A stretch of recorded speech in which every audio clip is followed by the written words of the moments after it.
Good afternoon, everyone. Today is June 13th, 2023. This is a City of Prescott study session. Roll call, please. Mayor Good. Present. Mayor Pro Tem Montoya. Here. Councilwoman Cantelmi. Here. Councilman Moore. Here. Councilmember Rusing. Here. Councilman Sischka. Here. And Councilman Tenney. Here. All are present. Well, welcome, everyone. We have 2 items on our study session agenda today. We're going to have a presentation from the Mayor's Charter Review Commission regarding proposed amendments for the 2023 general election ballot. And then the second item will be discussion and presentation of the Fire Adapted Community Framework and the Forestry Health and Risk Reduction Program. So we'll begin with item A, the Mayor's Charter Review Commission. Thank you, Mayor. And to get this one started, I just wanted to say that in the fall of 2022, the Mayor created the Charter Review Commission to review and recommend proposed amendments to the Charter, which had not been updated since 2011. The Charter Review Commission provided some initial draft changes to the Council this past April and has incorporated feedback from that meeting. And they have identified 13 sections that they feel are a priority for amending. So the Commission Chair, Charlie Arnold, is here, and he's here to share the recommendations from the Commission to the Council.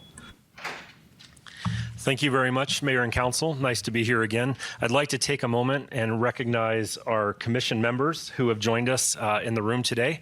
They have been part of this fantastic process that's been rocking and rolling since the beginning of the year. Just for those that are at home watching on television, our original charter was adopted by the citizens of Prescott in 1958. It's been amended 14 times, and it's been 12 years since it was last amended. If you look traditionally, about every 4 to 6 years, it's been amended. So it served us quite well, but we've been able to work through this process diligently. And having heard your feedback at the last presentation, I'd like to walk through each one of these items briefly, answer any additional questions that you might have. So the first one would be Proposition 472. This has to do with the term of the mayor. You'll recall that currently the mayor serves 2 years. The commission is recommending that this be changed to a 4-year term. So a yes vote would have the effect of changing it. It will not affect the current election. This would be our future elections if the voters approve this item.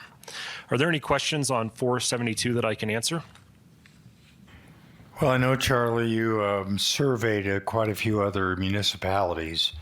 Can you speak to what you found out in our neighboring areas or, northern Arizona? Absolutely. So our committee looked at the League of Cities and Towns document that shows chartered cities throughout our state, what they're doing, as well as looking within Yavapai County. And we do find a blend of 2-year terms and 4-year terms. While 2-year tends to be the majority, many of the communities are utilizing the 4-year term. And I think what we've seen in looking at some of those is it brings some continuity over time to the actions that the city is taking, the leadership, and ultimately, I think some stability for the communities as a whole. Great. If there are no other questions, we'll jump into Proposition 468. This has to do with qualifications. Currently, to run for city council, you will have had to have resided in the city for 1 year prior to the election or appointment. There's a few other little things that were in there as well, such as the National Guard or Naval or Military Reserve. The big change here is we're recommending that somebody has to live in the city for 3 years prior to being elected to the city council, giving them ample time to become part of our community, hopefully to become involved in our city and city government, and ultimately raise their hand and say that they're willing to serve our community. There was a question that came up during our previous meeting, which had to do with property ownership. And currently, we discussed it at the commission level with legal we didn't find a pathway forward that would incorporate that into our proposal. And so our recommendation is to stick with the language that you see proposed in 468. Something certainly that can continue to be discussed by the commission as we continue our work on other items. But it's a very complex issue that at this point, our recommendation is the 3 years. Mayor, may I ask a quick question? Mayor Pro Tem. Thank you, Mayor. Charlie, I'm curious. My recollection was there was some back and forth at the commission level between 2 years and 3 years as initial consideration of this amendment came up. Is this kind of a unified recommendation at this point at 3 years? Is everyone more or less behind there? Or is there still some questions? There was, to my recollection, and Sarah, I don't have the minutes, but I believe there was one no vote on forwarding that recommendation for the 3 years. They preferred the 2. But the majority of the commission recommended the 3. Thank you. Correct. Okay. Councilmember Rusing. Thank you. Charlie, when it says reside, do you have a definition of that already somewhere? I mean, being a voter, how do you determine the definition of residing? Certainly. So there's 2 awesome people on this side of the dais that I'm going to take a look at because there's a couple steps that the clerk's office uses, but there's also a legal definition. And I'll just say that residency is generally defined as a place that someone lives and intends to remain. And it's a legal definition that's gone through quite a few court cases and really narrowed down what the definition is, but that's the essential definition. And then on the clerk's side, when somebody submits their petitions, she goes through Yavapai County Elections Department and does a verification there as well. And one more comment. Does it need to say full-time, or is that, because we have a lot of part-time people here, so is that covered? So again, I defer back to the city attorney on that, but the language as it currently reads is we're not changing the word shall have resided. It's purely the term, the time. And so when this was initially included in the charter and subsequently amended, that's the language that has been in operation. Okay, thank you. Councilwoman Cantelmi. Thank you, Mayor. I actually brought that up with you, Charlie, about the ownership. In the spirit of having some skin in the game, I felt pretty strongly that anybody running for this office that sits in judgment of $281 million of city business should actually own a piece of property and pay taxes in this city. Under the way it is now, somebody can move in here, rent an apartment for a couple of years, and run for city council. So I was opposed to that. I don't know that we've gotten an actual legal ruling on that, but I'd like to hear that. Thank you. And I can address that. I will say that has also been dealt with somewhat, and property ownership is not an established criteria for voting or for running for office. It's one of those that is prohibited to be using.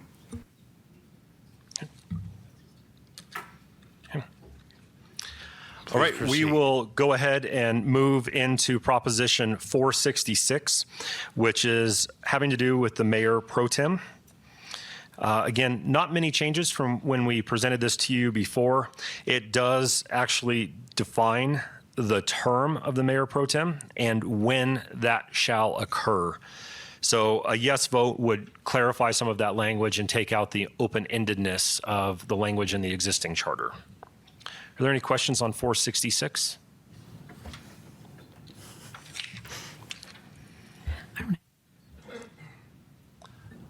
Yes. Councilmember Rusing.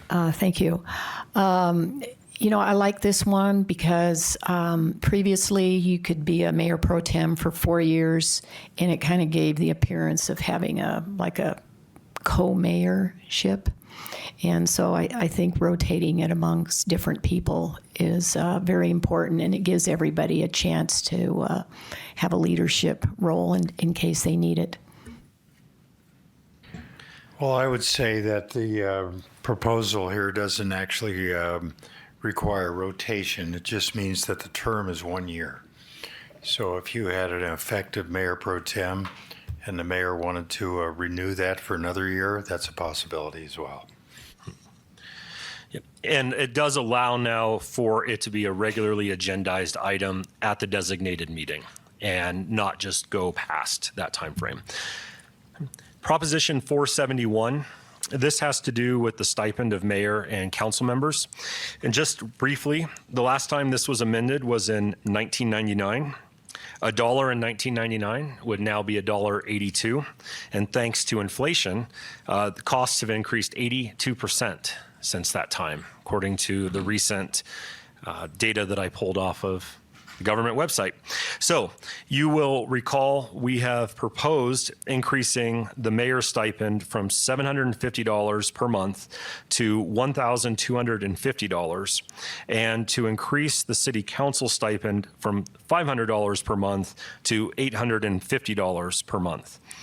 As somebody who served in your position before and held a full-time job, it is a balancing act, as you all well know.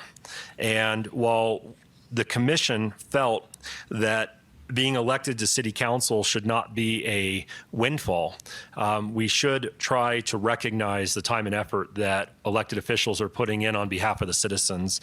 In addition to that, so that we don't go 24 years and see an 82% increase in costs, we have tied this to the consumer price index that's used to adjust city employee compensation.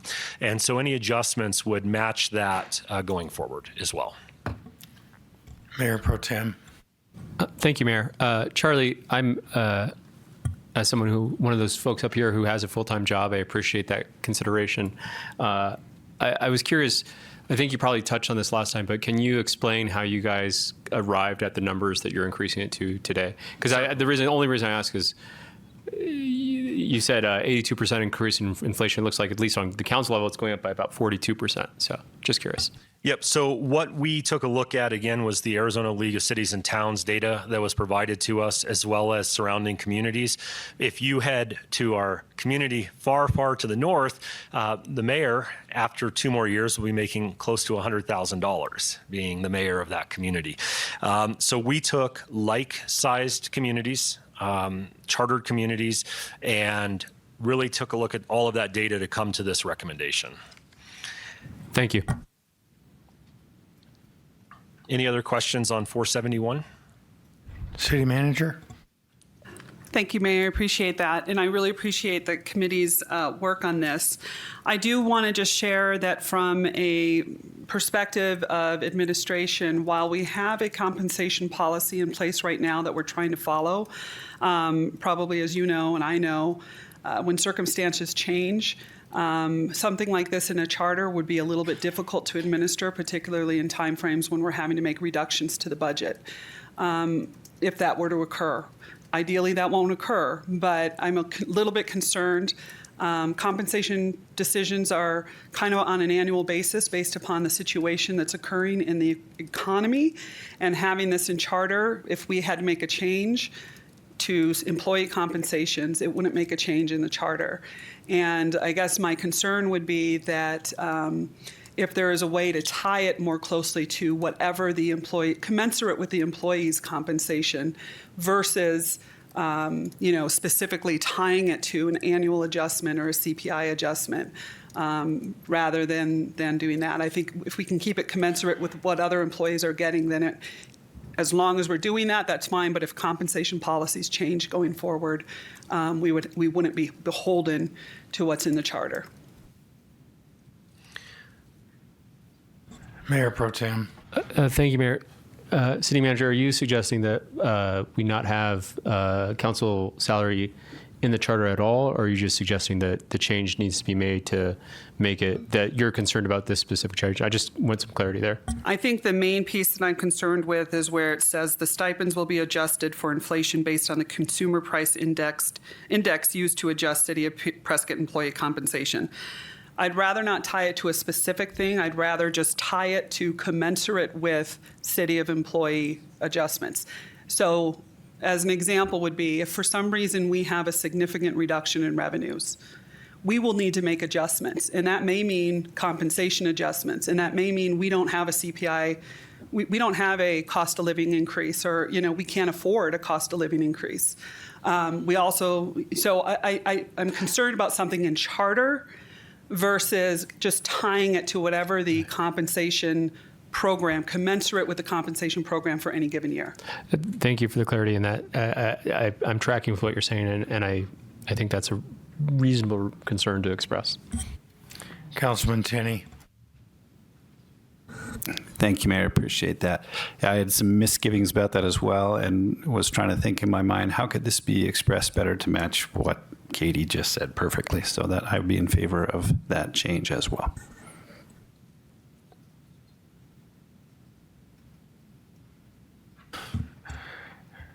Councilmember Rusing. I agree. It wouldn't be good optics to have the employees not get a cost of living increase, but then according to this charter amendment, we would get one, which wouldn't be good in the spirit of the group. So if I can address just briefly, when we looked at this, we were trying to take out any question mark. And I think, as the city manager has articulated, I think there is a pathway forward to do that very easily. And one thing I failed to mention at the beginning is today we're presenting our recommendations on these propositions. You as the council now have the prerogative to either carry them forward, amend them. There is a date coming up that you will have to vote in order for them to be included in this election cycle, whichever ones you choose. So there is still time. It won't be in the commission's hands per se. It'll be staff being responsive to your comments here.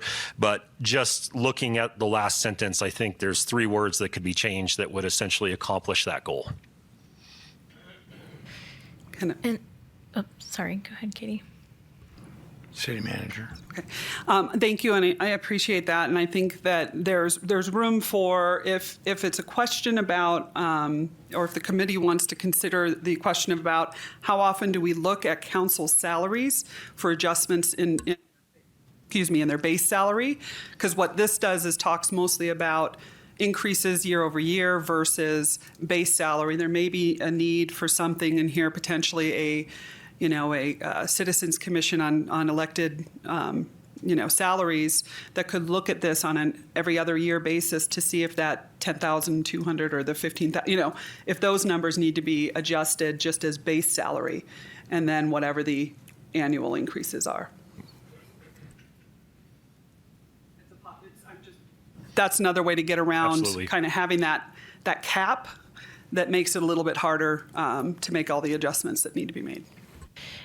And we can, legal and I can get together and make revisions to the proposed language to mirror that. And then that would be included in council's resolution for adoption on the 27th.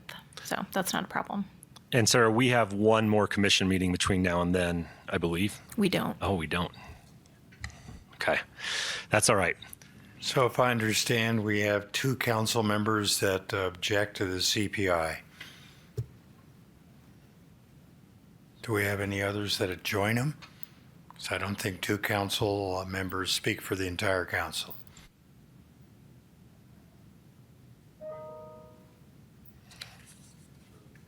Please proceed. Okay. We will jump into Proposition 461. This is absence to terminate membership. This is one that we went through multiple times as a commission. And ultimately, what this provides is that if a council member or the mayor does not provide any notice whatsoever to the city manager, the city attorney, the city clerk, to anybody, and misses 3 consecutive meeting days.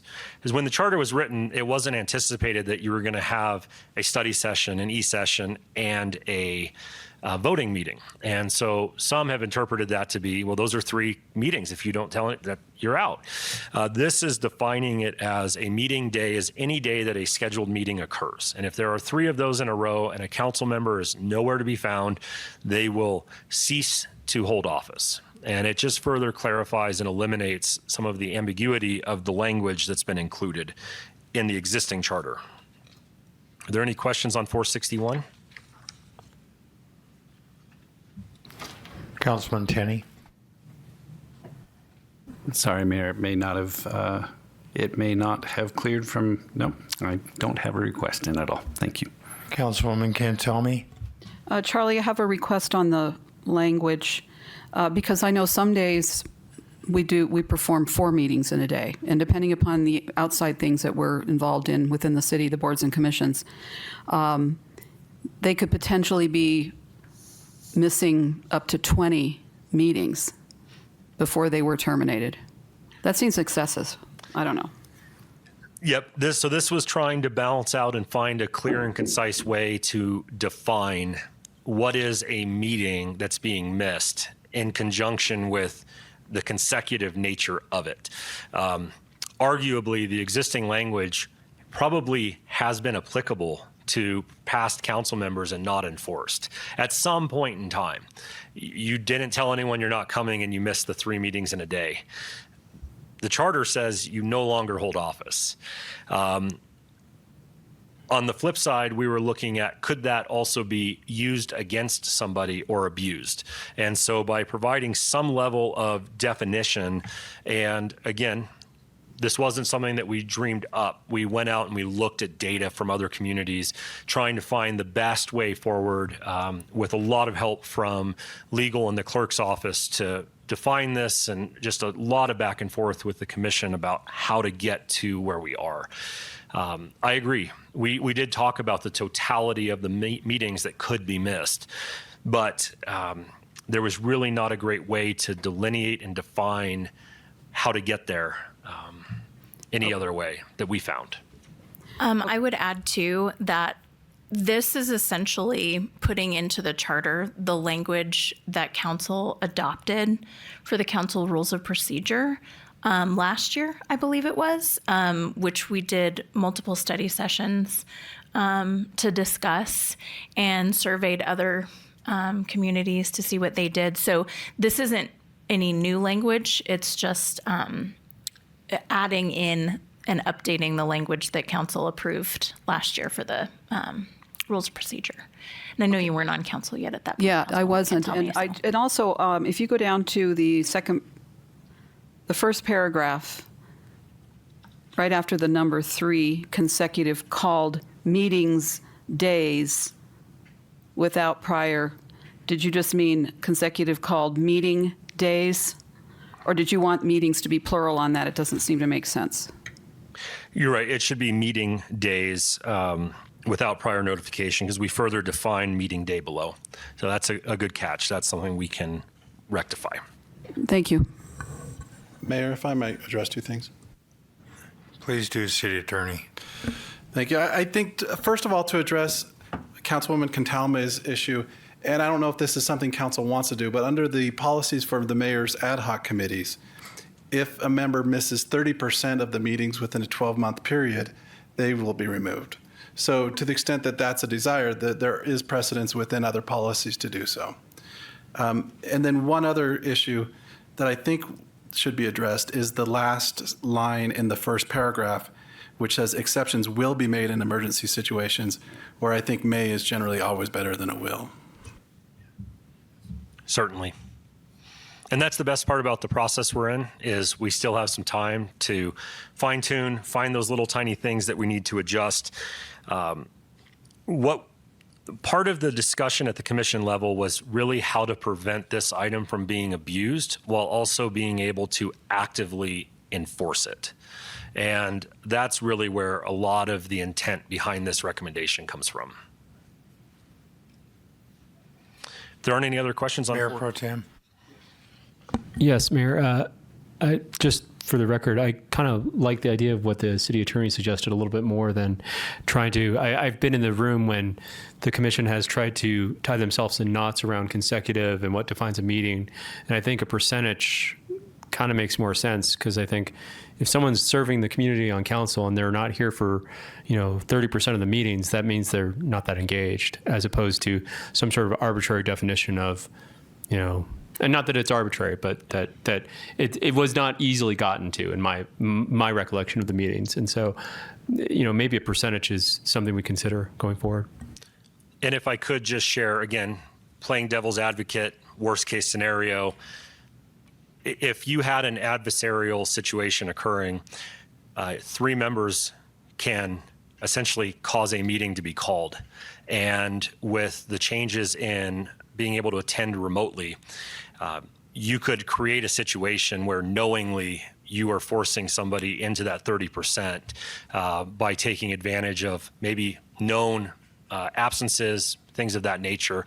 This was part of that discussion. Again, that's just where we were coming to, is looking for a very clean, concise, definable way to say, is this person doing the job they were elected to do, or have they abandoned their constituents?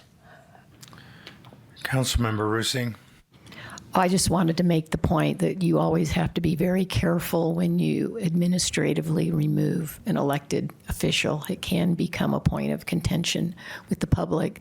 But on the other hand, I think it's important that if someone's not interested enough or unable to attend the meetings, then they should be removed. Thank you. All right, we'll move into 473. This one generated a lot of discussion at our previous meeting, and I think we have found common ground with the commission in addressing vacancies in the council and office of mayor. Currently, there are 2 choices that the council has. You can appoint for the remainder of the term, or you can appoint to the next election. We have both examples currently in place. And one of the major issues that came up is the amount of time that a appointee would have to file candidate paperwork, gather signatures, and run for the 2-year term if they were appointed at the last minute to serve in that capacity. Again, a lot of back and forth here, but what it has spelled out is now it's based on a timeline instead of so much a decision which way to go. In a certain timeline, you can appoint for the remainder of the term because there is no reasonable expectation that that individual can stand for election on the 2-year term. The other one is that there is enough time for an individual that's appointed to the council to gather signatures, fulfill those obligations, and run as a candidate in the next election. And so this language that's presented to you today really establishes that process and also the time frame that would apply in each situation. Are there any questions on 473?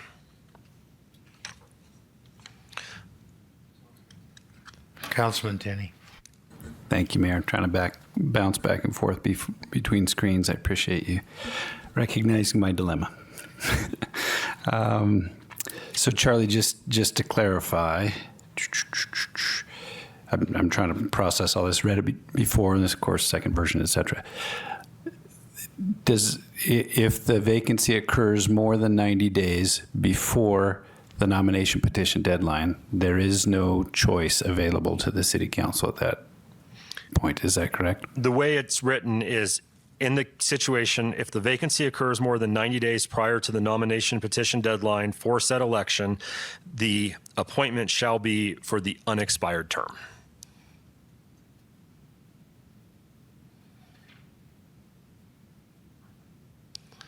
So you are correct. If it is prior to that 90 days, it's going to be for the period leading up to the election. If it's within that 90 days, day 89, there's a vacancy, you all appoint someone, it's going to be for the unexpired term. Okay, that clarifies it for me. I'm really concerned about this current council voting to send something to the voters that would tie the hands of future councils. I'll just say that again.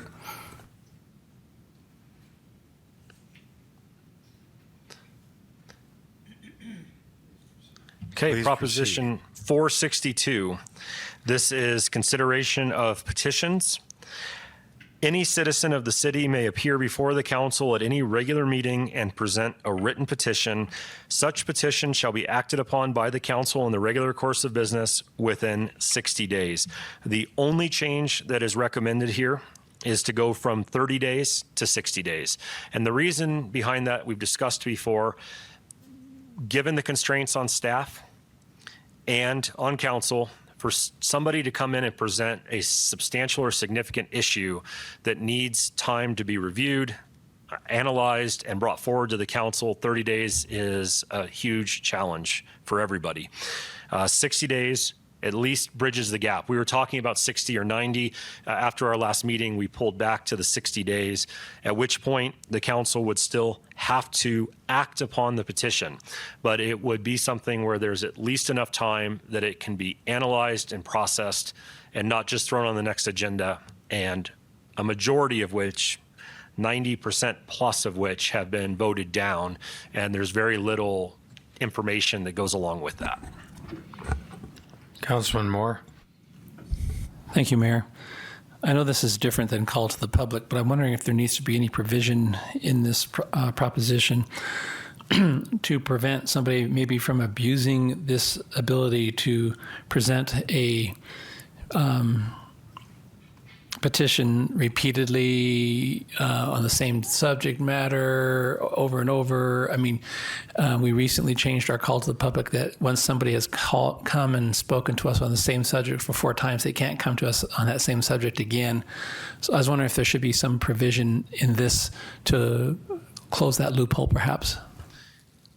And one of my recollections in some of the discussion was the ability of an individual to redress their elected officials. I think that what you're describing could be set in as part of your rules for the council meeting and not in the charter. It gets in, we have to be careful, is the message that I was given, of limiting somebody's ability to come and speak or to ask a question or petition the council. Here, we purely took a look at it from giving the city time to actually process what was submitted. Beyond that, I would defer to staff. Mayor Pro Tem? Charlie, thank you, Mayor. My question would be I have 2 questions, actually. I guess the first one is, I assume, and maybe legal can speak to this, but citizen is fairly well defined as what meets the criteria for a citizen for a petition. And I imagine the commission worried over that a little bit. Is that correct? Yes. Okay. And my second question is, consideration of petitions. Essentially, as I understand this provision to exist right now, petition, I think a lot of people have in their mind as someone goes out into the community, collects a bunch of signatures here. But in this case, it would seem to me that petition could just be someone redressing, like bringing their concern to council and kind of saying, I am petitioning you to consider this option, this thing. And so I just want to make sure my understanding of that's clear too. Yes, we did discuss that. Is a petition something that would have a X number of signatures, or is it a single individual? And it goes back to that basic ability of an individual to redress their government. And I appreciate that you and the commission took some time to worry over the fact of erring on the side of making it easier, not harder, for people to address council. I just think that's probably the appropriate stance on it. I just want to make sure I understood your process. And if I recall, and there's so much data that we've gone through, but several of our commission members did review the newspapers when a lot of these charter amendments happened. In this situation, it was voted on by the people to say the council must act on a petition instead of a petition being made and nothing occurring with it. And so keeping in line with what's been previously approved by the voters, purely looking at it from that operational standpoint. I think your point, too, that you made to Councilman Moore is probably a little bit apt, too. If someone brings kind of a noisome complaint about it, over and over again, you can act and say, yep, we've already heard this and we've considered it and we've moved on. And at some point, council does have some purview to kind of expeditiously dispense of items if they're noisome or kind of just not appropriate.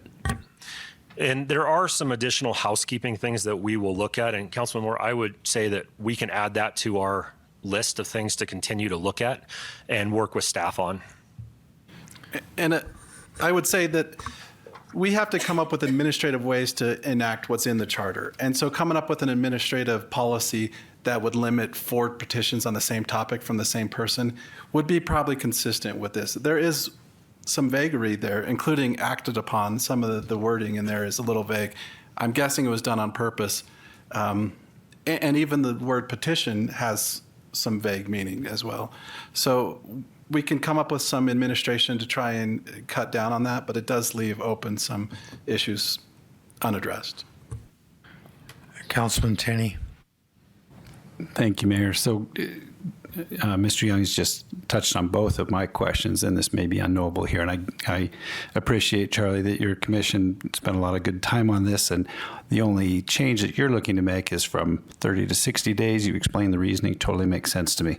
I'm concerned both about what petition means and especially what act upon by the council might potentially mean. So if somebody who's a little off sends an email to the mayor saying, I want you to have Councilman Montoya stop wearing suit jackets to each of your public meetings, that, in my mind, I think could be considered a petition. What responsibility legally then does the city council have to act on that? What does that mean? Do we just have to acknowledge that in public and move on with our lives, or do we have to bring it to a vote, et cetera? So petition, I'm a little concerned about what that might mean. It's gray for me. Not that I don't love your suit coat, that's also gray. And then be acted upon by the council is a significant concern for me. If any member of the public can send anything to us and we automatically have to take some action legally. Can you address that? And I get that's already in place. You're just looking at giving us more days to do something that might potentially be absurd. And council can only act in open meeting as a group. So the only reasonable reading of acting upon is that it becomes an agenda item that is voted on. In that case, this does not seem a well-considered thing to include in our charter at all. Anytime somebody petitions us, which again I believe you could legally define as officially sending us information about it. We've had some folks in recent months bring things to us that didn't seem to be reasonable within the purview of the council, and this essentially requires us to act on those things in a voting meeting. Any other people have thoughts around that? Well, I know this requires us to be reminded of our First Amendment in the Constitution of the United States, where Congress shall make no law abridging the right of the people to petition the government for redress of grievances. So we have a responsibility as elected officials to be able to listen to our constituents. And if somebody tries to abuse this, we can certainly say, okay, we'll act on it and we'll deny your request. But we have an obligation to make sure that we listen to the people and to give them an opportunity to petition for their grievances. And sometimes it might take a little more time. But if someone does bring something up to us that has substantial concern, at least we have 60 days to look into the details before we act on it. Councilwoman Cantelmi? Thank you, Mayor. Based on what you just said, would it, and Joe, I guess this is to you, and Charlie, would it benefit us to define abuse in there at all? Because what is abusive? What's the definition of that? Somebody could come in front of us 20, 30 times, as we just had recently, with something that none of us has an interest in, or I guess it was, something that was probably not exactly legal, and we just keep seeing this, or do we define abuses? I'm just asking. I think that's up to the council on whether you want to get into the defining abuses. We could do so administratively to some extent, although that leaves us open to whether we're prosecuting or overly broad in our interpretation. But I think that either addressing it through the charter by, for example, saying the same item may be only brought a certain amount of time per year, or some other way, now's the time to address whether that's something council wants to do. I think that's a great idea. That prevents a lot of problem. It's not that we don't want to hear them. We do want to hear them. But it's abusive to hear it 20 times when the message has been sent very clear. So I would be in favor of looking at that. Councilmember Rusing? Thank you. I think it's important to remember that our charter has to comply with all the state constitution and also with the federal constitution. Mayor Pro Tem? Thank you, Mayor. I guess I have a couple thoughts. My first thought is we've had an individual recently who's come in and abused, potentially, I guess you could say, call to the public. I guess I'm of the mindset that that is part of the process of running a representative democracy, is that sometimes you get people who come before you who bring up things that are inappropriate, or, I guess I've been doing a little bit more community outreach recently, and I've certainly had a fair share of people, not a fair share, but a handful, I actually should say less than a handful really, that have come and brought to me an issue that I can't really do anything about. And, you can politely say, that's not something that's within my purview. I think in this case, though, I feel like erring on the side of allowing people to bring a concern to council is important. And I would say paramount, because we are accountable to the people who we serve. And the other thing I would kind of think of, setting aside our recent experience with Call to the Public, I guess I'm wondering how many times that this has actually been abused, frequently. And I think my sense is that part of the reason the Charter Review Committee looked at it in this specific way was not because they're saying, oh my gosh, this process is really broken in the way that council is able to administer feedback from people. They're saying it's really broken in the way that staff is actually able to prepare for those things. And in fact, what they're trying to do is rectify that issue so that people can actually get a reasonable hearing of their issue. If you get 60 days, and this is, I would argue that probably what has happened is people have been discouraged from bringing issues forward, because more likely than not in the past, if they brought it forward, if there was only 60 days to act on it, probably they didn't get 30 days, sorry. They probably didn't get much of a real hearing on it, because staff, I think of practically how long it takes staff to put together agendas for even study sessions, let alone voting sessions where we're considering actions. And I guess I think, let's actually make this, something meaningful that can be engagement. And I would say that the last thing I'll say is, I think that there is a way that we can create limitations through our policies and procedures of how we administer this rule, and do so that it's still in accordance with the legal framework of what we're adopting here potentially, but also one that can kind of curtail people. But I've only been on council for less than 2 years, and I've never had someone come here with a petition since I've been on council. I'd ask Councilman Sishka how many times he's experienced it. He's the most tenured person on this dais right now in terms of length of time. Absolutely zero. Well, actually, a petition was brought to us during the concern for the Arizona Eco Development concern. So a petition was presented, and that was, 5 years ago? 4 years ago? And so it has happened. And so I would give also an example of a way this can be handled, just so you can keep that in mind. It really worrying about abuse, I think, it seems like it might be ripe for abuse, but if you got the same item several times, you could also, when you took action, vote on it being on the consent agenda going forward, and it wouldn't have to be something that takes up much time afterwards. So there's a way to deal with it beyond administrative, also by the vote of council, that could really reduce some of the abuse, practically speaking. And if I may, just two quick comments, Mayor Pro Tem, you were correct in where this came from. I brought it up. One of our commission members, when I was on council, was the #1 petitioner of the council. And I felt at the time that he presented things that needed study, and 30 days was not enough time. Now, ultimately, I think I voted no on every one of his petitions, but that was what led the initial discussion is, was this working? What needs to be changed, and what's staff's perspective on being able to deal with this? And just briefly, talking about the individual, I think, that was abusing Call to the Public, big question as to whether or not they're a citizen of the city of Prescott, which could also be used as a qualifier to deal with the potential abuse. Again, this is something more of a functionality.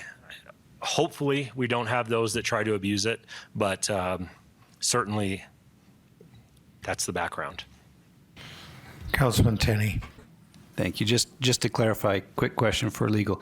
If I, as a council person, want to see something on a voting agenda, I need to get one other council member to agree with me, yes? Yeah, that is correct. But if I just act as a citizen and I petition in writing, I don't need anybody else to get that on a voting agenda. Is that what I'm reading from this? That's correct. That's the disadvantage of being a council member, I suppose. So going forward, it sounds like our rule that there needs to be 2 council members is moot if we adopt this, if this is adopted by the voters. Is that correct?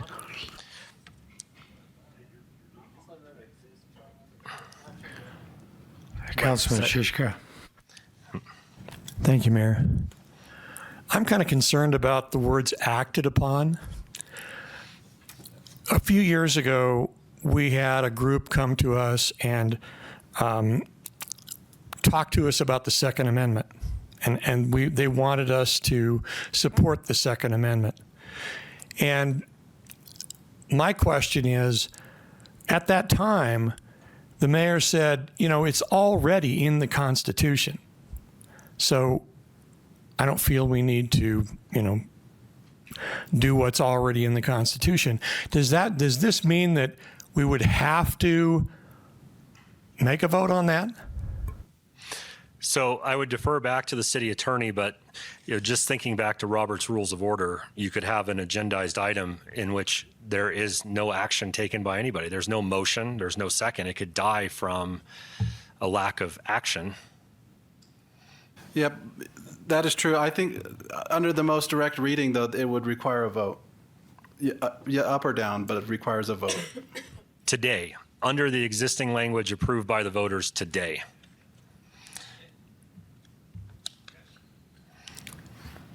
Mayor Pro Tem. I guess this goes back to my overarching point, which is if this were rife for abuse, we would be seeing it on a regular basis. And I don't actually think that's happening in my experience. And, the one instance that we've been able to identify, it sounds like in the tenure of Councilman Shishka, was the AED issue where this got petitioned. And I think in that case, it was entirely appropriate for citizens to bring that concern forward. So I call me old fashioned, but I think people should have the ability to come down here and bend our ear about anything.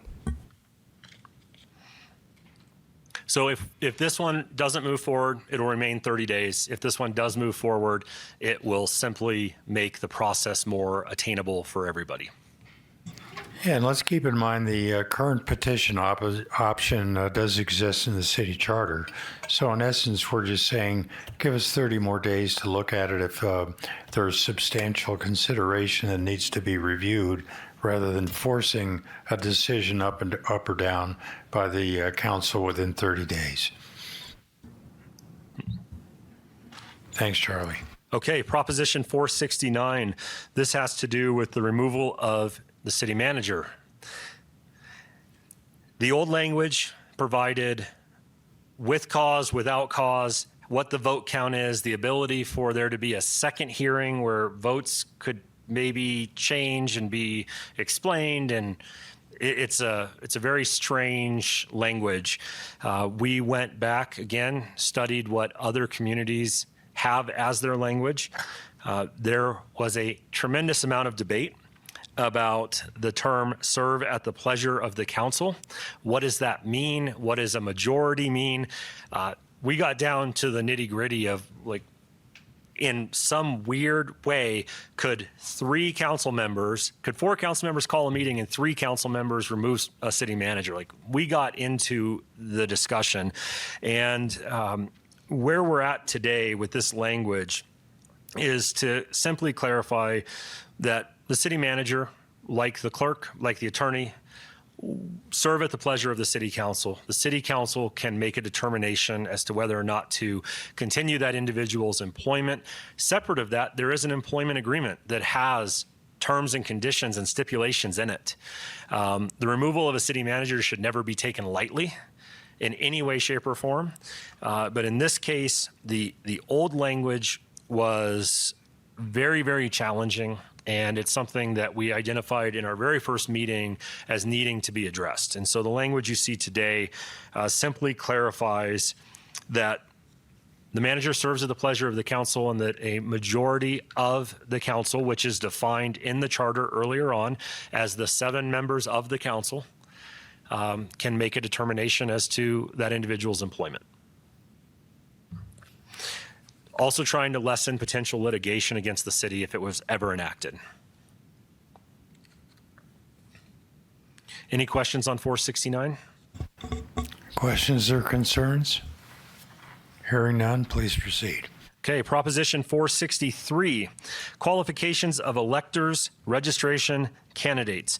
This goes back to the process by which the clerk would be involved in the review of petitions. It also goes back to the update that the statement of organization and the $500 threshold exemption paperwork is really no longer in effect. There's a totally different process for somebody to run now. And we wanted to clarify what the clerk's role would be. Because the clerk as a whole is put into a really unique situation. The clerk works for the council. The clerk potentially works for the candidate who becomes elected to the council.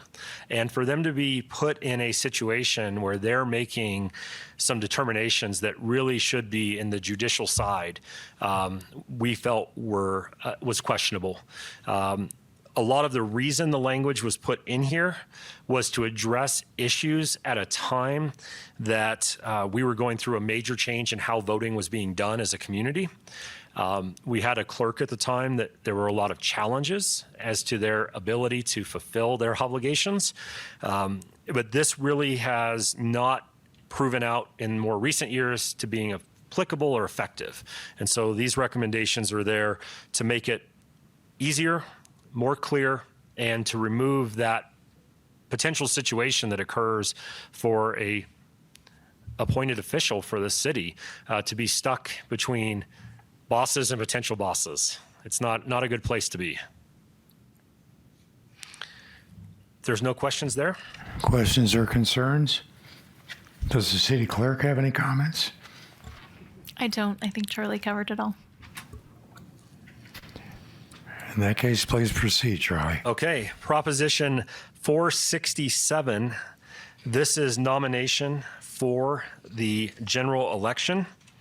This language is to clarify what occurs primarily if a candidate let's say two candidates don't win in the primary and they're moving into the general and one of those candidates drops out. What happens? Boy, in the last time, not that long ago, there's a lot of interpretations about what should happen. This clarifies who moves forward, who doesn't move forward, and what occurs in the situation that either one or both of the candidates drop out of the race, or unfortunately, one of them dies. It's happened. It provides a direction forward, but an important aspect to this is that if an appointment has to be made, there is not a vacancy until the new council is sworn in. Just because there's not a candidate for the seat, that seat is still filled until the day of the swearing in. It would leave to the new council the decision on who would fulfill that vacancy. And they would have it till the next election cycle for 2 years only, under the changes proposed. Any questions or concerns? No? Hearing none, please proceed. 464, independent annual audit, updating language to provide for a 5-year contract for auditing services. One of the people I have not yet thanked for his time and effort is Mark Woodfill. He came to several of our meetings to discuss multiple items that we had on our list to work on. And one of the ones that was brought to us by staff had to do specifically with the hiring of the audit firm. Currently, our language requires that it be done every 3 years. As it was explained to us, it is becoming harder and harder to find accounting firms that want to audit government. There is easier ways to make money than auditing government. In addition to that, 5 years is the generally accepted term of an audit contract. Again, our understanding the first few years, that audit firm is losing money because they have to learn everything about our city. And so we were likely not always getting the best possible number because they saw it as this very short-term, front-loaded, very heavy scenario. This simply brings us into alignment with industry standards today and what your staff is seeing when they're trying to bring you an audit firm.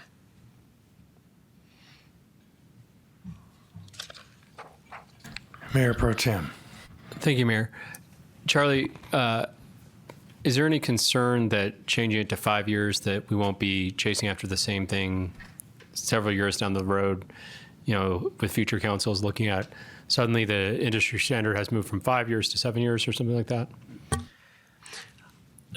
I can't answer that. I would defer to Mr. Woodfill, would you like to speak to that?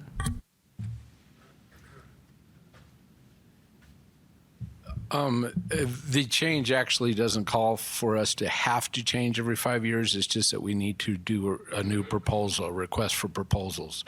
This language we submitted is recommended practices from the GFOA on selecting audit firms. Whether it'll go from 5 years to 7 years, I don't really see that as being a problem into the future. I think the changes that we've recommended here would overcome any of that. I appreciate that clarity. Any other questions or concerns? All right, thank you, Charlie. Please proceed. Okay, Proposition 470. The next two are tied together, but yet stand on their own. This also generated a lot of discussion at our last meeting. The commission has spent an enormous amount of time further discussing this. I will tell you that our recommendation was not unanimous, but it was a supermajority of our commission, if I believe supermajority. So bottom line, if the value of a piece of property exceeds $4 million and is going to be sold, we are recommending that, 1, 2 public hearings be held prior to the meeting where the vote will take place so that the public can be notified and have an opportunity to participate. That those must happen within a 60-day period so that it's not something of, hey, we're going to talk about it, then there's nothing for a year, and then all of a sudden it shows up and it happens. Additionally, it would require a supermajority vote of the council to approve the proposed sale of the property. So 2 things there, well, really 3. The $3 or $4 million number, the public meetings, public hearings, and then ultimately the supermajority vote in order to sell city property in excess of $4 million. Councilmember Rusing. Okay, yeah, thank you. I just wanted to present a hypothetical. As it is now, take, for example, Ken Lindley Field on Gurley. If somebody came along and proposed building a federal prison there, it would only take no hearing and a vote of 4 council members to put a federal prison at Ken Lindley Field. So it's based upon the appraised value, and it still would have to be publicly noticed that there's a sale. So if Ken Lindley Field was valued at under $4 million, then a simple majority vote at a regularly scheduled voting meeting, which is currently what can happen, would occur. All right, thank you. I will note state law is $2 million. A lot of discussion about that, especially with the airport development and economic opportunities out there, as well as I think some, including potentially myself, that delineation of the charter gives us certain rights above and beyond what the state legislature can tell us what to do. And so I feel like sometimes it being unique to our community is appropriate. Mayor Pro Tem. Thank you, Mayor. I have I guess less of a hypothetical. I'm not trying to build any prisons anywhere. But I guess my question would be, recently the city, has been considering selling of, the old city hall. And so I guess in that scenario, how would these changes impact a scenario like that? If you can speak to that a little bit, Charlie, it might help me grasp some of the changes that are being proposed better. Certainly. So an appraisal is required to sell public property. If that appraisal was in excess of $4 million, there would have been 2 public hearings and then a voting meeting, and that voting meeting would have required a supermajority of the council to approve the sale. If it is under $4 million, then it would move through the process as it has anytime the city has sold land. So let me ask you a question. The noticing of the property, the appraisal, all that, that all makes sense to me, I guess. But you're saying to approve the sale of the property. So is that just council deciding, hey, we've got this old city hall, we want to sell it? Or is that the selection of a purchaser to enter into a sales contract? So in this scenario, this is referring to the property shall not be sold. The city could take a preemptive vote potentially to say we want to sell this, and we've got approval from our council. Supermajority said we're going to do this, and then you'd simply be voting on the sales purchase contract, or you have a situation where it has moved through the process and now it is time to sell it, and we have the appraised value. It's in excess of $4 million. It would require these things to be done. This is really focused on trying to add daylight to the process while also knowing that there is stuff the city has in its portfolio that will be sold, that there needs to be a process and a timeline that can be met in order to achieve the goals of economic development or whatever it might be. But it's also to protect some of the iconic things and some of the extremely important infrastructure pieces within the city's portfolio. I appreciate you indulging my my hypothetical there, Charlie. Thank you. Councilman Tenney. Thank you, Mayor. I'm in favor of this as written. If it comes to us in this form, I'll be voting for us to send it to the citizens of Prescott, and I'll be voting for it as a citizen from Prescott. However, I want to make clear with Councilwoman Rusing's hypothetical, there's more to it than just voting to sell a piece of property between that point and a federal prison showing up. There's a lot of permitting and other things that would need to be voted on. There's multiple steps that we could prevent if people were opposed to federal prison where Ken Lindley is, as a hypothetical. It's not just a question of a majority of council right now saying, yeah, let's sell that, and all of a sudden something that everybody hates shows up there. There's a number of other steps. So though I think this is well advised, it's certainly not our only fail-safe between us and federal prisons in the middle of town. Please proceed. I just like to, excuse me. Councilmember Rusing. Well, I would just like to refresh everyone's memory that the current site of our jail was on city property that was sold. Thank you. Okay, Proposition 465, as I mentioned, tied to this other one, but also standalone. The charter does not reflect the term lease purchase or lease with option to purchase, which has become very commonplace and something that the city has utilized in recent years. So this sets forth some language that allows for the lease purchase option to exist, but it also puts in those requirements of the $4 million needing to go the public hearings, requiring there to be a supermajority vote. There is a little bit of legal wordsmithing that's going to occur here, because if, say, 470 doesn't pass but 465 did, we just need to be able to show, right now it's reflecting a subsection that may or may not exist. So that'll be cleaned up here. But bottom line is, it does provide the language for an option to purchase and provides when the appraisal would be required. And if it's over $4 million, it would have those additional stipulations. Councilman Tenney. Sorry, Mayor, I just forgot to hit the button to withdraw my request. Thank you. Thank you, Mayor. I just want to clarify for the public's knowledge that the statement that Kathy made is inaccurate, because the city did not own the land where the jail was built. So the city did not sell that land to the county to build a jail. Excuse me. I react to that. Councilmember Rusing. I'm sorry. We do need some clarification, because I was under the impression that the jail site was owned by the city and it was swapped for the current rodeo grounds, which was owned by the county. So the county swapped that and the city swapped the other side. And as Mayor, if I may understand. interrupt, We I'm off just worried we're topic getting here. off agenda. Yeah, we're off topic. Back to the issue at large, 465. Did you have another comment, Councilman Moore? No, Mayor, thank you. City Attorney, do you have any comments regarding the legal language that that Charlie mentioned? Yes, it's in that reference to Article 8, Section 12, the subsections. And I think Charlie references the fix to it, which is to remove those subsections. And so we don't have reference to a potentially non-existing subsection.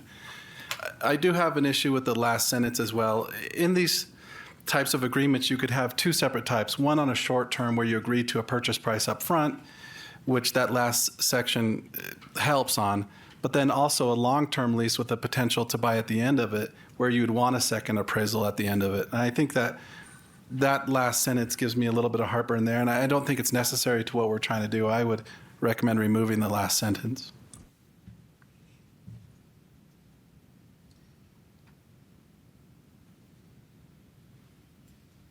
Or maybe making it a permissive as opposed to a shall not be, or shall be conducted. So you're recommending may instead of shall? Well, either no additional appraisals or evaluation of property need be conducted, I guess it would be the language on it, or a removal of that sentence altogether, because I don't think it takes into account the two possible ways in which we might enter into a lease purchase agreement and could restrict us to a less favorable deal, potentially. And Mayor, if I may, I appreciate the city attorney's comments because we spoke a lot about, again, not tying the hands of the city or of a prospective user that would be beneficial to the community as a whole. So I think generally speaking, we would be supportive of language as a commission that accomplishes the goal of not creating additional restrictions, but at the same time provides the city the necessary protections. So whatever that may look like, something we can take a look at. All right, I think you probably still need to kind of deliberate on exactly the wording for that particular proposition, right? Yep, and it was clarified for me prior to the first meeting where you all will be considering these. We don't currently have a charter review commission hearing or meeting, but we do just prior to your actual voting session where you'll be moving these forward. If we need to schedule one, if there's something the council specifically would like the commission to give an opinion on, we're here for you. Otherwise, we will just stand by. Mr. Mayor, I have a question. Councilmember Rusing. Thank you, Charlie. I have a question. It's a little confusing as far as the occurrence of the appraisal. Of course, when the lease is entered into, the property will be appraised. But then if the option to purchase is exercised, it doesn't look like it's going to be purchased at the current appraised price at the time. It'll be purchased as what the appraisal was. Like, say, if it's a 30 or 40-year lease, it'll be at what it was appraised at 30 years ago. Right. So you bring up a great question. It's actually specifically one of the things we looked at. So let's just quickly, $3.9 million property today that the city enters into a lease purchase agreement on, and it's 20 years long. Both parties have an expectation of what the exercise of the purchase option would be. If we stipulate that requires an additional valuation, year 19, the valuation comes in at $18 million. Now, all of a sudden, that purchaser evaporates. And where in there potentially has the city contributed funds towards improvements? And there's so many different aspects to it that could come in. We felt that having that later appraisal as a mandate would make it harder for the city to actually enter into a lease purchase opportunity when that seems to be a very beneficial way to create opportunity. I don't know. I don't agree with that because there's been several cases in California, many, where people would enter into a lease option for a house 30 years ago, and the house was valued at $40,000, and then at the end of the period, 30 years later, it'd be a $5 million house, and so, but then they buy it for $40,000. So we certainly don't want to be giving away city property below market. do we? Especially if it's vacant or, So- I don't know, I need some clarification here. And Councilmember, I think what the city attorney's proposing as far as language would give discretion back to the council as part of the approval of a sales contract or a lease purchase option to incorporate potential benchmarks for an appraisal, if that would be appropriate in a specific transaction. Would that be a fair statement?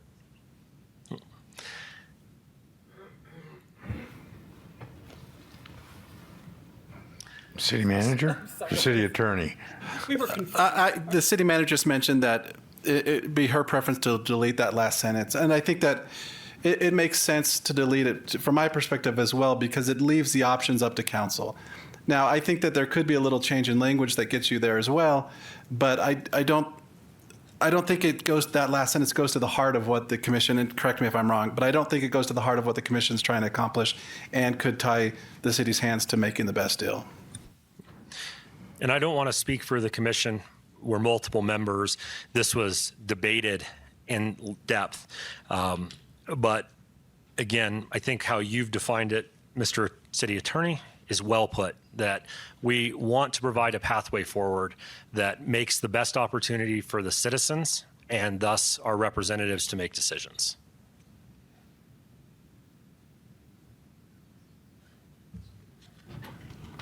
And I would add, Councilwoman Cantelmi?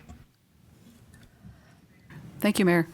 I think that taking that out of there is a great idea, because we have a situation going currently where we own the land. We have not entered into a lease purchase, but let's say we did. It's established at a rate today when they purchase it. Let's say they hypothetically go and put $50 million into it. And at the end, when they exercise their rights of solidifying the purchase and the deed changes, we're going to have a question of that $50 million investment 20 years down the road. But, in our world today, when you purchase a lease purchase, you're agreeing to purchase it at the value of the day you purchase it. It's almost like bait and switch. So 20 years later, we're going to go back and say, oh, the value is $1 million, but now they've put $50 million into it. I'd like some clarification too. I think that's going to cause some problems. And I think it comes down to the various ways you could have a lease purchase agreement. You could have a short-term lease purchase agreement where you both agree on the price now, and you wouldn't want to reappraise it because it would do nothing to help either party. And so, I think that's what was being considered with this language, is those short-term lease purchase agreements. And I think it makes sense for those agreements. But there are longer-term agreements that would go both directions. Longer-term agreements where you're paying money for the option to buy at this price, and then in 30 years, we couldn't go back and say, now you have to give us this higher price. But also where part of the consideration of the lease is the ability to buy in the future, and perhaps with some increased lease amount, for example, that allows them to do so, that would have a reappraisal at the end of that 30-year term, so that the city's not giving something at a tenth of the price, for example. So What about, I'm sorry. I was just going to say, so that's why I don't think tying the council's hands one way or the other is necessarily in council's best interest. No, I agree with you. There is a escalator clause that could be inserted in there, if you know what that is. And if it goes to 20 years, it has to be re-evaluated at 10, and then we decide on a mutually agreeable escalating clause in there. Right, and I think that's one of the types of agreements we want to keep open for the city to be able to do if we want to do that. Okay, thank you. There is one functional clarification here as I'm thinking back to our discussions around the table, and that is this language sets in place that if the appraised value exceeds $4 million, and so part of the reason that this language was included was the city could enter into that lease purchase option now, and if there's a future appraisal that goes from 3.9 to 4.1, now it would require a supermajority under this language to actually sell it. And so again, looking back, we were balancing out how do you implement the restriction or the additional public portion with the functionality of being able to exercise the lease purchase option. So I know there's some language that can be found here that accomplishes the goal of making sure the city's hands are not tied and to provide all available opportunities while still ensuring that the daylight factor of the 4 million in the public hearings would be upheld. And Matt and I have discussed this as well since the last charter review meeting. And if the desire of council is to remove that last sentence, at the recommendation of the city attorney, that's an easy enough revision to make, and then update the language to state that if the value exceeds $4 million, the requirements of Article 8, Section 12, and all the provisions would apply. And that way it takes out that potential for if the previous proposition were to not pass and that subsection not being included. Well, I would agree with the city attorney that deleting that gives the council the option when they enter into a lease purchase to determine whether it's appropriate as a short-term or a long-term, possibly including an escalator clause, etc. The only reason this whole thing went into effect is because there were no provisions for a lease purchase in the current city charter.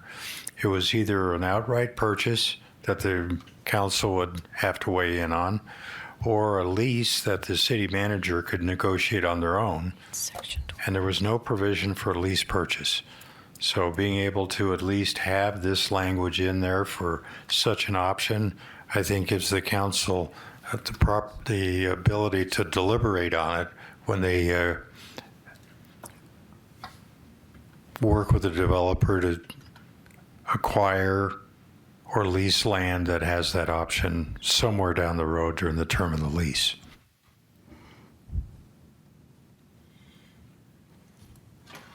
Councilmember Rusing. Thank you. I agree with that, and I think there might be a typo. It's Article 8, isn't it Section 12 instead of Section 11? Because that's what the previous one refers to, Section 12.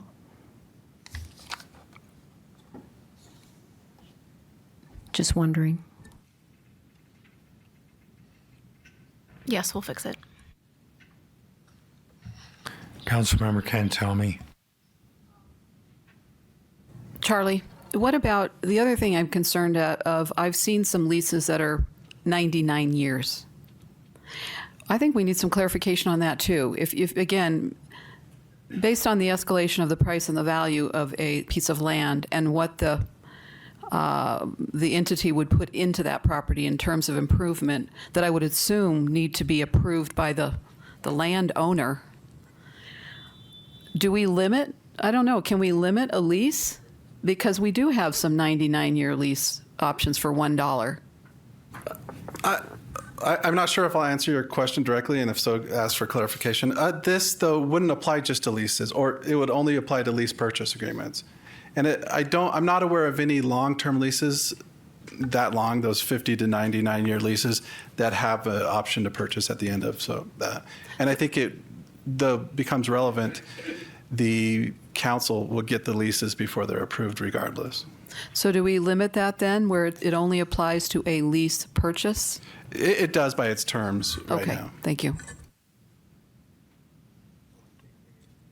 I think we need to decide whether we're going to delete that last sentence so we can get that to the council to put together their ballot language. Mayor Pro Tem? I'm in favor of deleting that last sentence at the advice of our attorney. Sometimes I think I know more than our attorney, but not in this case. Do we need to So make I a guess motion? we'll poll this.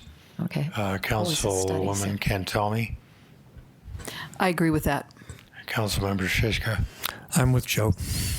Councilmember Rusing? Delete. I'm in Councilman agreement. Moore? Did you get a vote, Mayor Pro Tem? I did. I am in accordance with the advice of our attorney. I am in favor of deleting that last sentence. Again, like Clark, unlike Clark, I never think I'm smarter than Joe. So, but I just trust that he's smarter than me. So, Very well, then I think we have a unanimous agreement. We'll delete that last sentence.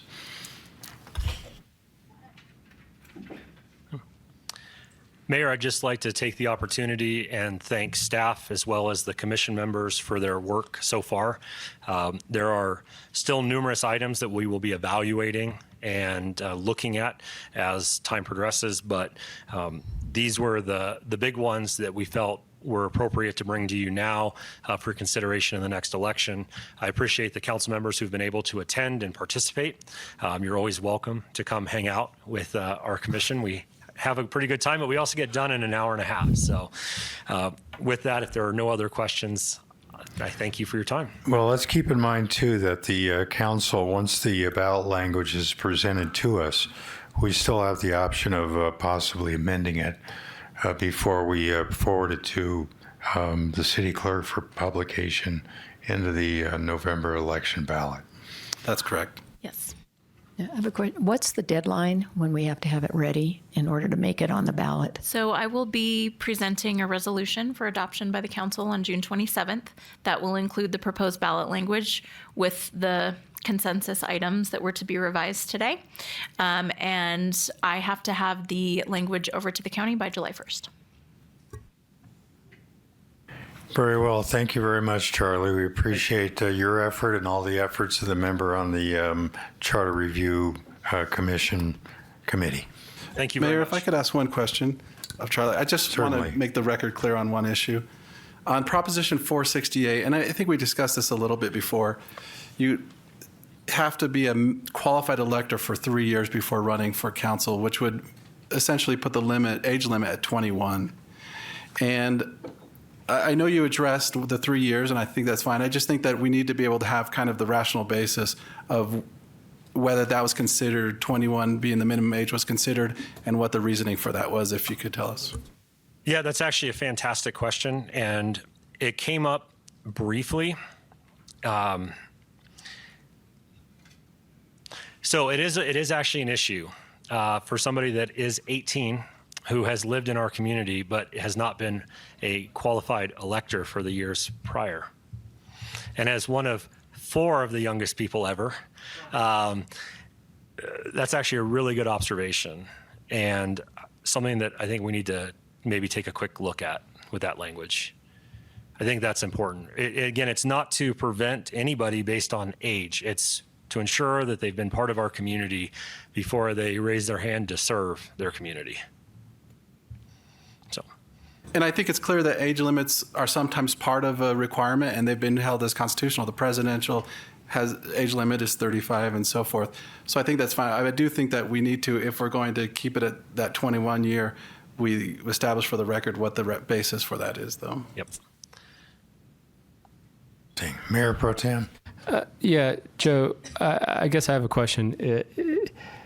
So if I hear you correctly, you're saying we have to have a rational basis for determining that 21 is the age limit? Yeah, I mean, that's the standard kind of burden on government to do so. So I think we have to be able to establish what that is. I guess I'll speak for myself. I don't see a rational basis for 21 as an age limit. As someone who has lived in this community since I was 10, the idea that, to Charlie's point about you're essentially disaffecting people who've lived in this community a long time who might have a better sense of how to serve this community than people who've just been here for 3 years. So for what it's worth, I've never been super embracing of the idea of 3 years personally, in part because I think going from 1 to 3 is a big leap. But I could get to 2 personally, but 3, and I'll make these comments again when we go over the ballot language, obviously, but I don't see a rational basis for 21 personally, because I don't think we serve alcohol up here, so.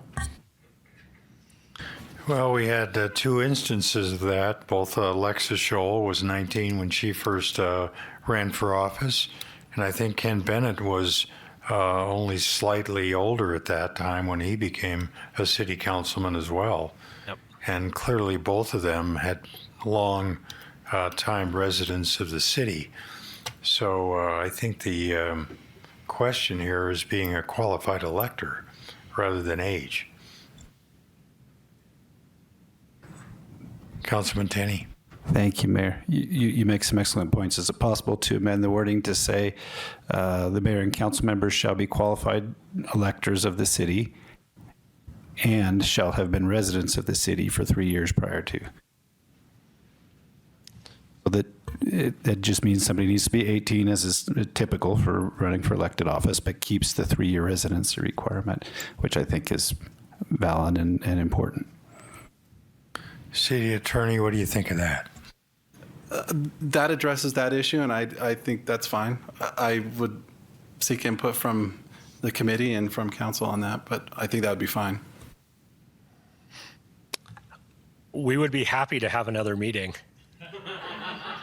And at least so that the members of the commission can weigh in with their thoughts, and then we can just share that with staff that can disseminate it to the council. Well, it sounds like you need one.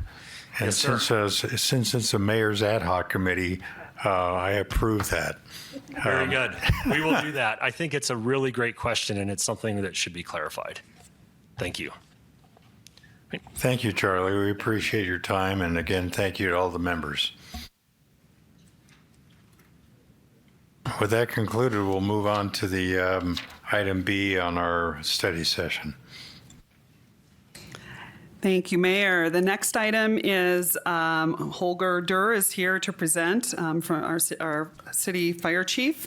And as a community that's continually under the threat of wildfire, he's here tonight to introduce to the council the Fire Adapted Community Framework.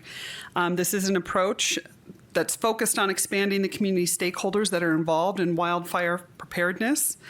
And he'd also like to provide an overview of the Forestry Health and Risk Reduction Program, which is a new collaboration between the fire and the recreation departments. And he's here to present on the fire adaptive and both of those. In addition, I think we have some other community stakeholders, including the United States Forest Service and the Yavapai Firewise members are here and are available to discuss this as well. All right, thank you. Good afternoon, Mayor and Council. Holger Durr, Fire Chief. Let me start off by recognizing a couple of folks in the audience that I'm really pleased to see. First and foremost, State Forester Tom Torres, who was recently appointed.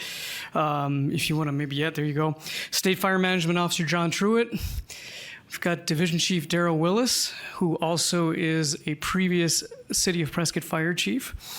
We've got Aaron Hubbard, and I'm going to get you are the Acting Fire Staff Officer. Did I get that correct? Excellent. And then, of course, Sarah Clausen. We all know that. And then very much so appreciated Shirley Howell from now Yavapai Firewise, which was previously Pawick.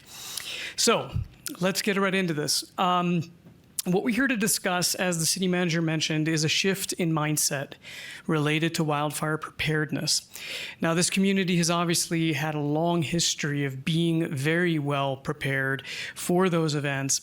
But approximately 20 years ago, something called the Fire Adapted Framework came onto the scene, which really called for communities to get much more global than single efforts. And so the take-home message before I get into this program is really all you really need to know about Fire Adapted Community Framework thinking is that you really want to zoom out to the 30 and 50,000 foot level and see what stakeholders need to be involved. And I'll talk about some specific examples as we get into this presentation about what I mean by that. So we'll cover that. And then also, as we mentioned, we want to highlight the Forestry Health and Risk Reduction Program. Joe Baines is here from Recreation Services along with me to answer any questions you might have once we get through that piece. So as I mentioned, there's not a single stakeholder that can adequately prepare for wildfires. We know that, but really what I want to do is have a call to the community to increase and expand that stakeholder network even further. We're obviously in one of the highest risk areas in the country related to wildfire impacts. 3 out of the 10 riskiest fire sheds in the country for the Forest Service are here in the Prescott Basin. Now, a lot of people hear that and they kind of get concerned. What I also want to call on, and the Forest Service can answer this, is recently $73 million in infrastructure funding has been allocated to the Prescott National Forest because of that designation. And so this is not just saying there's a risk here, it's a risk assessment to help us offset that risk and mitigate it actively. Also, we have some other similar communities that have experienced significant wildfires. As you know, I came from Boulder. Right before my departure, the Marshall Fire impacted approximately 1,000 homes burned down outside of the city of Boulder in the communities of Louisville and Lafayette. And we, of course, all remember Paradise, California as examples of what can happen with larger wildfire events. One of the most common pieces of successful communities being impacted by wildfires is some measure of fire adapted community framework implementation. So what is that? I mentioned this a couple of weeks ago when we briefly discussed the egress issue at one of our plats under development. And I want to call your attention again to this wheel. And this wheel is basically the 10 components of fire adapted communities. Now, when you look at that wheel, and I'm obviously not going to cover the entire wheel here this afternoon, and you have this, of course, in your materials, but really what I want to call your attention to is how broad this stakeholder network is.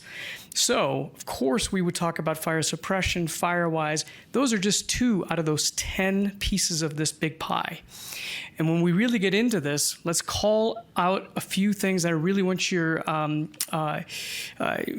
kind of to shift a little bit here. First of all, if you look at the very top, public health.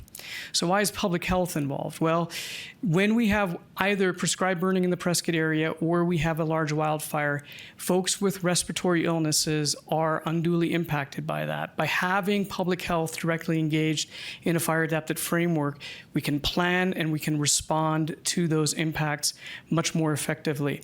Landscape treatments, of course, we've talked about that. Prescribed fire is a very effective tool at reducing risk.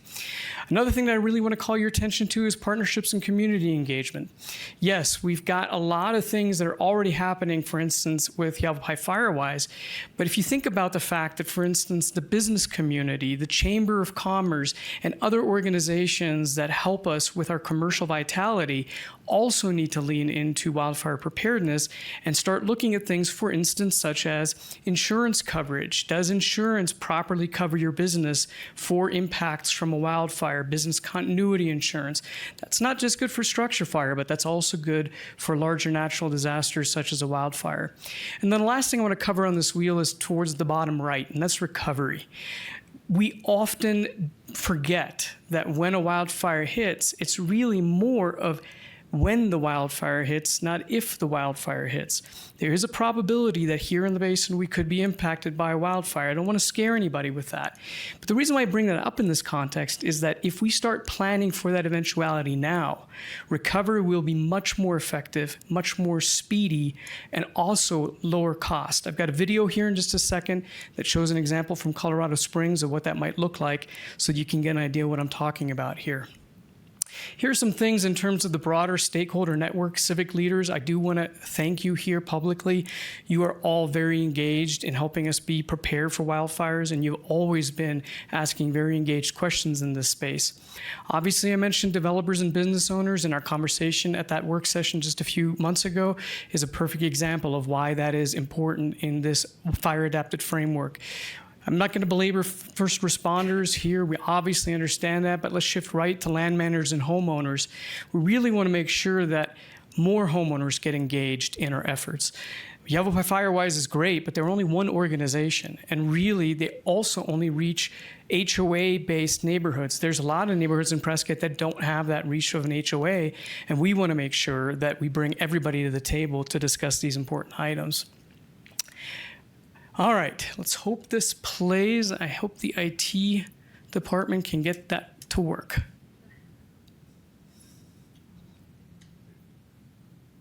Testing new council chambers here.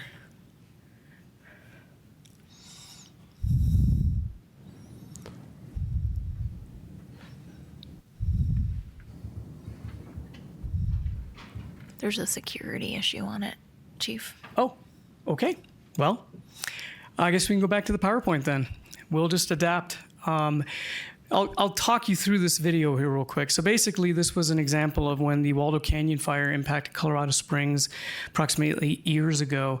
And one of the take-home lessons that that community had was not just what we've already learned here during the Indian fire, which is good fire mitigation, makes for better outcomes, but also that that community was very well prepared for the eventuality of an event like that occurring and was ready to help their neighborhoods, their communities, their residents get back on their feet quicker. The fire department had thoughtfully and very proactively already thought about efforts and initiatives to simple as this. The fire chief is on that video and says, you know, one of the best things that we were able to provide in the 2 weeks after the Waldo Canyon fire was gloves, water, and sunscreen. for homeowners that had to actually go back into their home and sift for belongings. And you would think that seems a little bit morbid.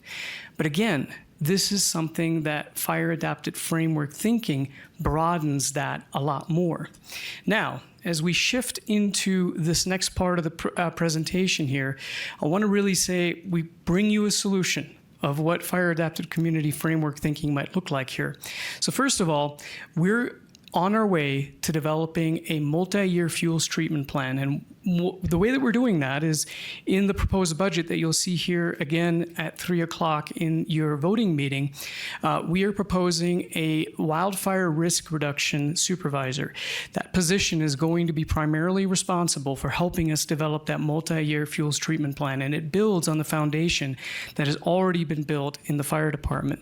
As we transition our forestry program over to the Recreation Services Department, that position is also going to be a critical bridging position to make sure that those two departments collaborate and work together. In your materials, you have the MOU that we just recently signed between Recreation Services and the fire department, and we're going to cover some of the objectives of that program here in just a second. We're also going to work on increasing the community stakeholders. We want to make sure, for instance, to draw the business community in a lot closer. We want to make sure that we engage with other governmental partners where it's appropriate to help us prepare and have multi-stakeholders involved in initiatives that make sense. We're going to work on cross-departmental programs in the city, and this is obviously an afternoon where we're going to demonstrate to you just one of those initiatives. The mindset shift has to be from prevention and response alone to one of adaptation. That is really the key message here, and does include planning for recovery from a wildfire. We also want to make sure that we partner actively with the private sector and other regulatory entities so that we can do a much better job. A city is just one component in this much larger ecosystem. And then finally, we want to make sure we have a comprehensive message, purposeful outreach and education on a constant basis, and expanding those touch points that we have with our community to make sure that they are educated and aware of this mindset shift. So before I go into the Forestry Health and Risk Reduction Program, are there any questions on fire adapted community thinking?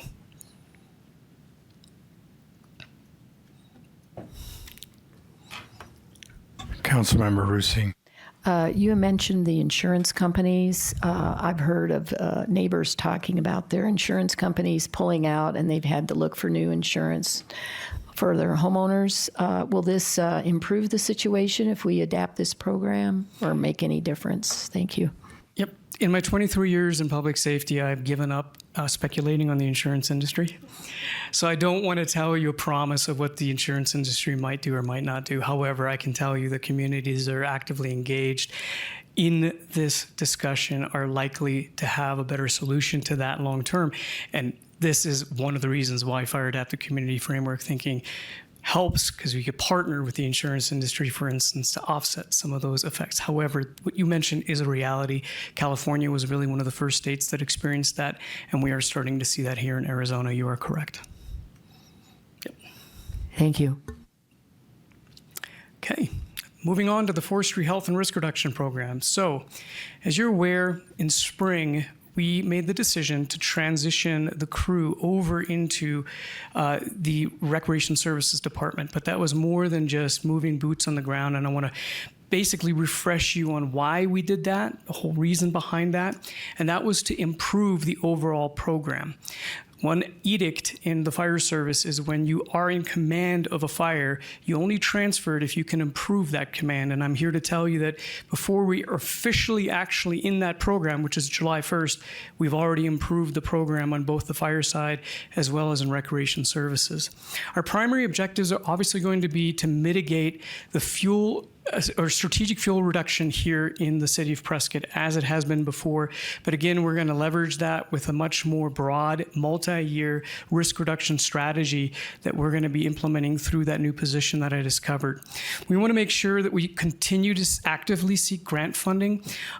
Many of the governmental partners that you see here in the room, we primarily work with the state and the federal government on many of our fuels treatment programs, and I'm here to tell you they're here because they want to show that support and that continued support for us doing our part.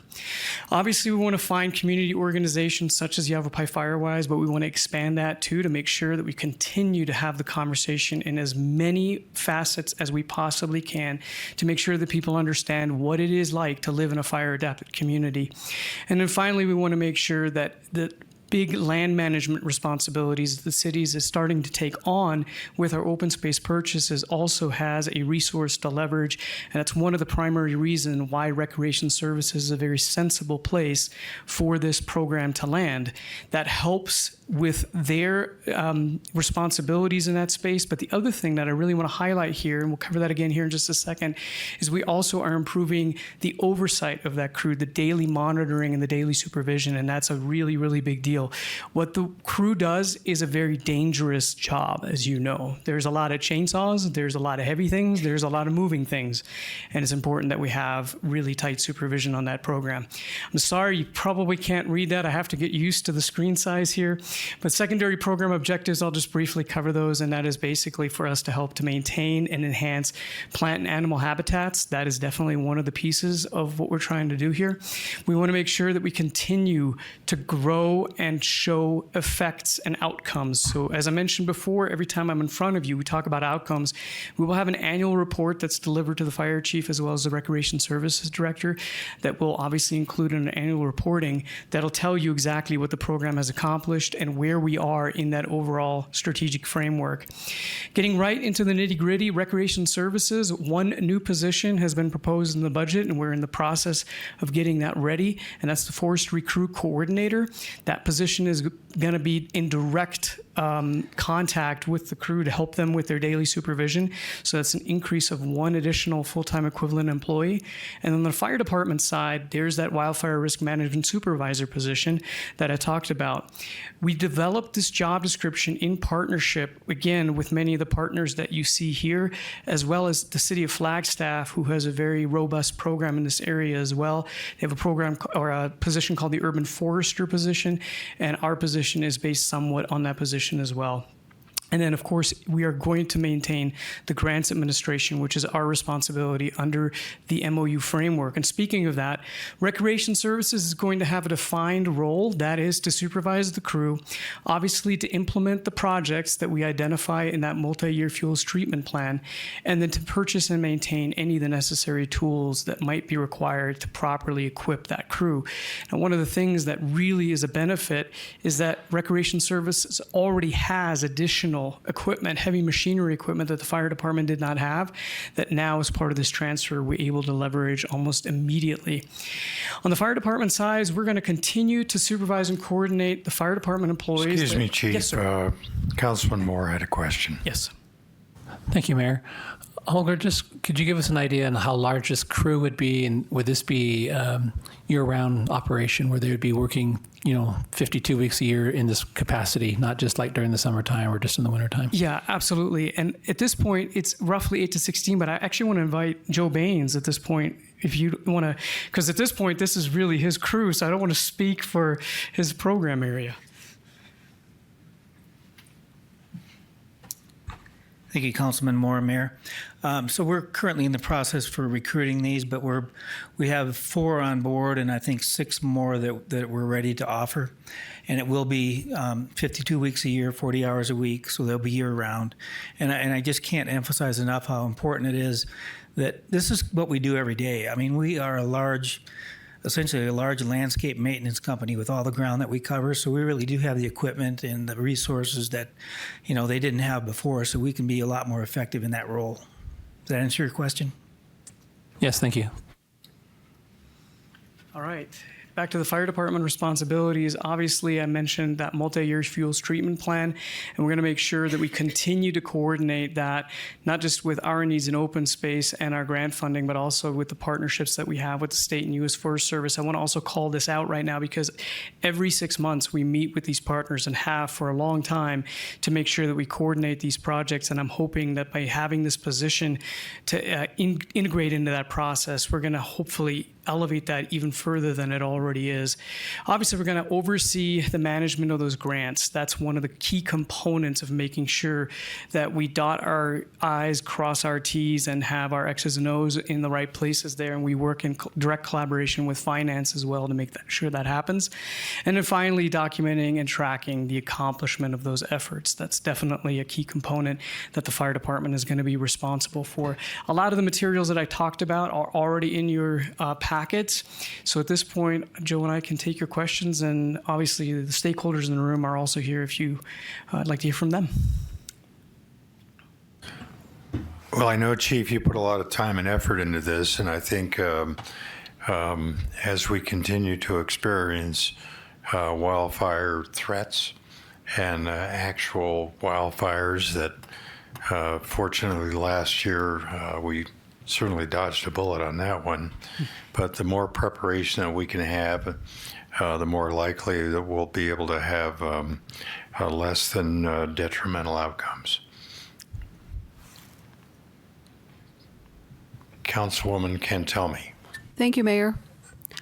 Hello, Chief Durr. Hello.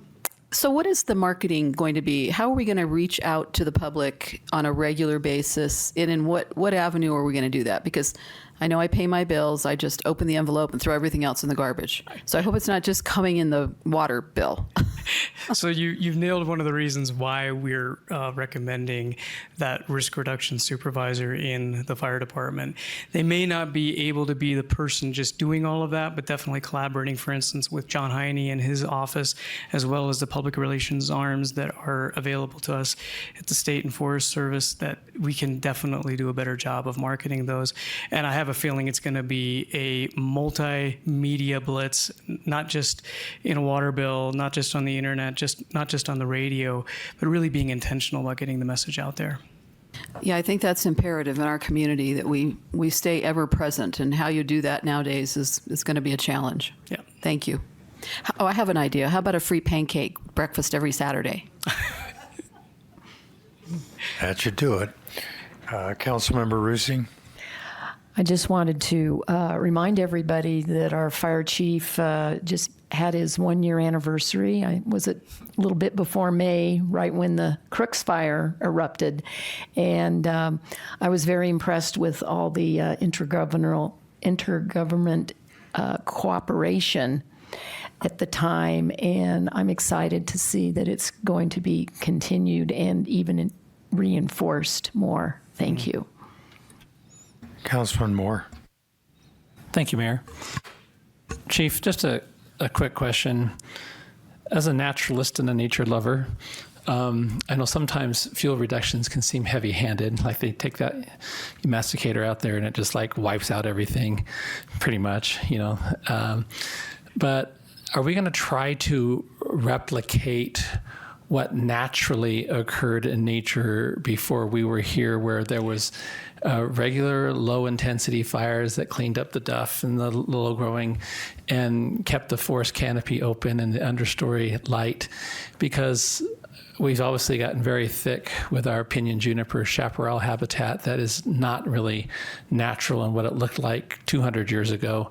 How do we get back to what it was like originally? I mean, that's got to be a decades-old process.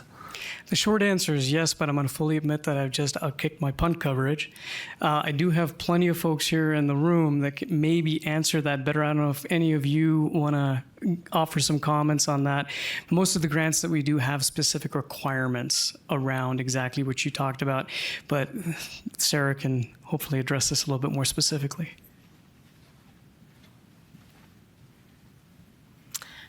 So thank you all for having me. My name is Sarah Clausen. For those of you that I have not met, I'm the district ranger for the Bradshaw and Chino Valley Ranger districts.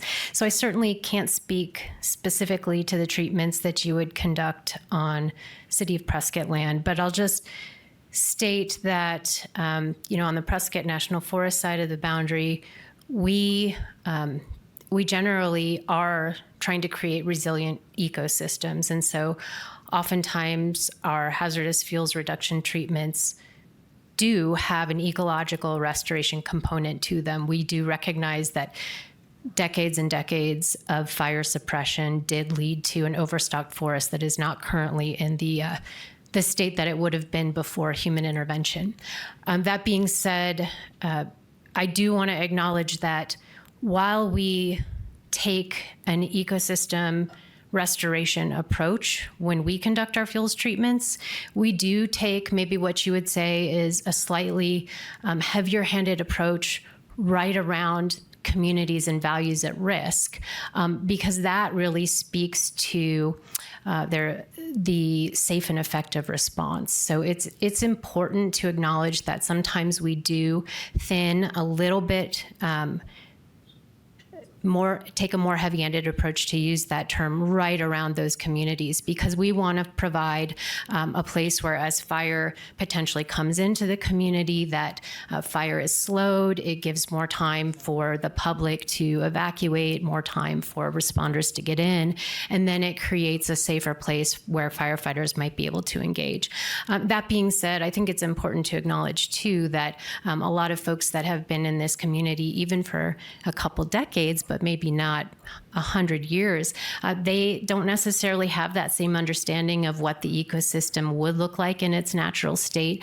Mastication, as you mentioned, that one is particularly visually concerning when we do go in with a masticator, but it's important to state that oftentimes we're using that in oak brush chaparral environment, and that chaparral tends to grow up again pretty quickly after you masticate, and that's actually a healthier form. It's more resilient to fire. So again, I can't speak exactly to the types of treatments you would conduct on city land, but I would just say we're looking for that best balanced approach where we're creating resilient landscapes that are also thinking about into the future with climate change. So we may never get back to 100 years ago. We want to make sure we're planning for the future. But there is going to be heavier handed treatments around values at risk, particularly because we want to make sure firefighters can get in there and public can get out. Thank you, Sarah. Councilmember Rusing. And I just wanted to, if I remember correctly, 21 years ago with the Indian fire that started right on the edge of town there off of White Spar at a campground, it was Tony Shaka who had started a fire line with the masticator, and that pretty much saved our community. Thank you.